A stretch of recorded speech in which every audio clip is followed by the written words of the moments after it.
वाक्य में शब्दों के क्रम या स्थान के संबंध में जानने के पहले तुम्हें यह जान लेना चाहिए कि वाक्य क्या होता है ना।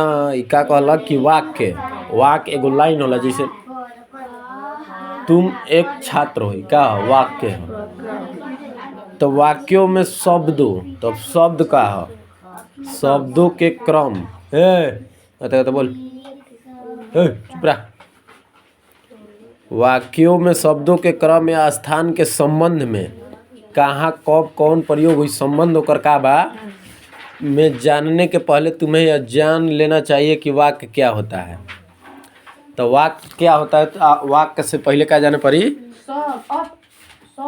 अक्षरों के मेल से शब्द बनता है और शब्दों के मेल से वाक्य बनता है। पर वाक्य निर्माण के लिए शब्दों का मेल ऐसा होना चाहिए कि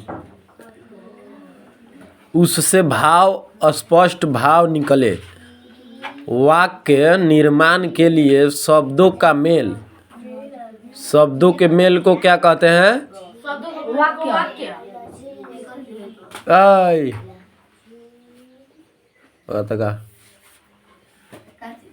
कहाँ ध्यान बा। तो वाक्य निर्माण के लिए शब्दों का मेल ऐसा होना चाहिए कि उससे स्पष्ट भाव निकले। करवा दी सुनत रे का बोलनी है, बोलता मार दब चार छड़ी बस रोए लगो, बस समझ लिया।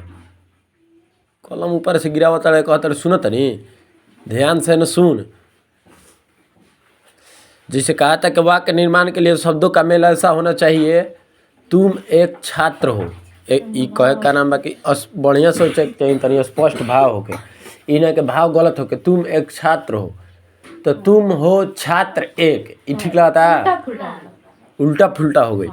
तो यही बात कहता कि वाक्य निर्माण के लिए शब्दों का मेल ऐसा होना चाहिए कि स्पष्ट भाव होके कि तुम्हारा नाम अविनाश है, तुम्हारा है नाम अविनाश, ये ठीक लगता है, तुम्हारा नाम अविनाश कुमार है, ये अच्छा लगता है।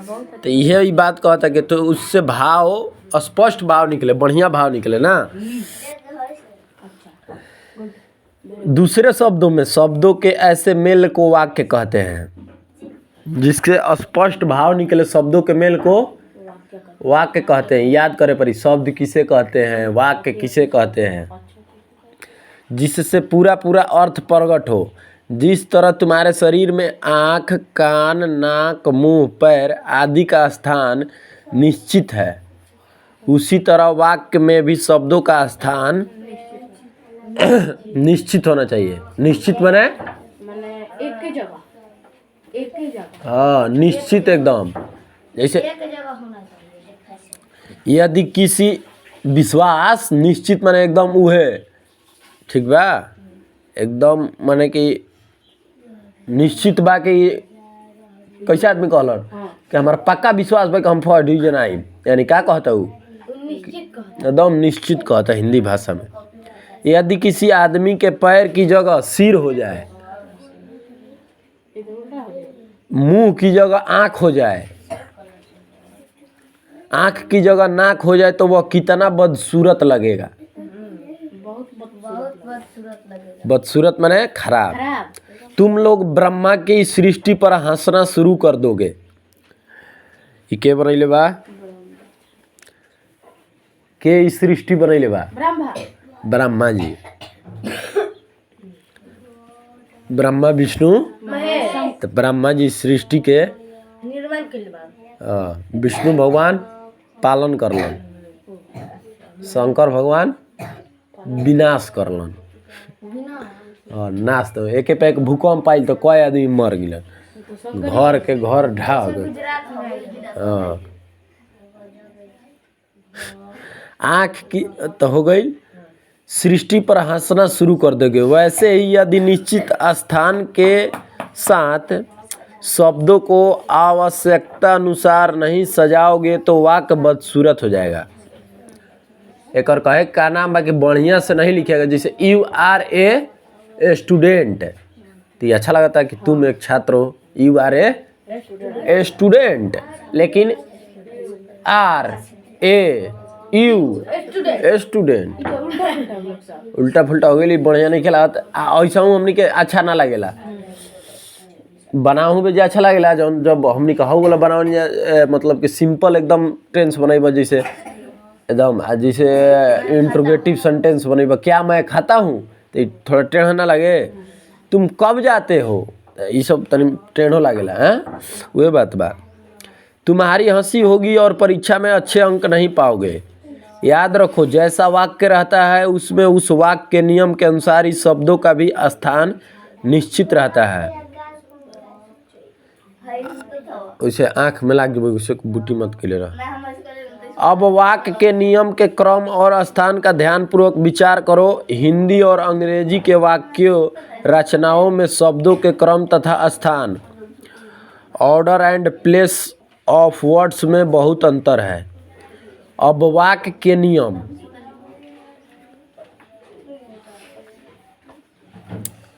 वाक्य के नियम के क्रम और स्थान पर ध्यानपूर्वक विचार कीजिए। हिंदी में वाक्य के प्रयोग गलत अलग बा, अंग्रेजी में भी। जैसे हिंदी वाक्य रचना में, हिंदी वाक्य में पहले कर्ता सब्जेक्ट, उसके बाद कर्म ऑब्जेक्ट और अंत में क्रिया वर्ब होती है। उदाहरण, राम आम खाता है। इस वाक्य में कर्ता राम है, उसके बाद कर्म आम और अंत में क्रिया खाता है। अर्थात कर्ता प्लस कर्म प्लस क्रिया। राम प्लस आम प्लस खाता है। यह अंग्रेजी वाक्य में कहा हो जी कि अंग्रेजी वाक्य में पहले कर्ता सब्जेक्ट, उसके बाद वर्ब और अंत में कर्म ऑब्जेक्ट या दूसरे पद पार्ट्स ऑफ स्पीच आते हैं। उदाहरण, राम ईट्स ए मैंगो। इस वाक्य में पहले सब्जेक्ट राम है, उसके बाद वर्ब ईट्स और अंत में सब्जेक्ट ए मैंगो है। अर्थात subject plus verb plus object. Ram आम खाता है। हिंदी में लिखे ला कहम तो कैसे लिखबे, राम आम खाता है। लेकिन तो राम के बाद का आइल, आम आ गई, आ गई नो। लेकिन इंग्लिश में राम के बाद का आई, राम खाता है आम। ओकर हिंदी करब तो, लेकिन इंग्लिश करब तो सही लगी उ है, राम ईट्स ए मैंगो।